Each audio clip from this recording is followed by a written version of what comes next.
Hi everyone, my name is Bode. I do not just define myself by what I do, but rather by why I do what I am doing and how I do what I'm doing.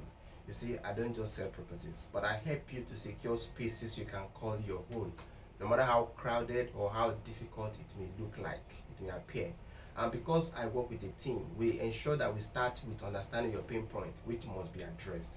Then again, we stop at nothing to ensure that we don't compromise on good title, because if we do, it may mean that you'll be joining the statistics of people that have one or two bad stories to share about real estate that went wrong. And again, is it risky buying properties? I tell you it is. It is always.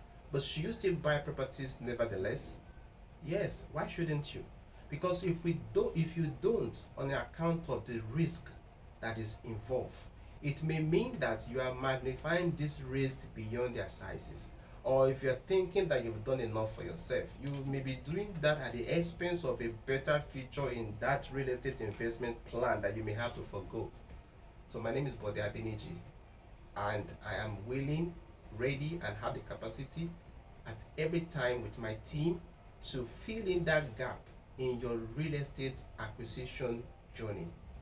Thank you so much for watching my video.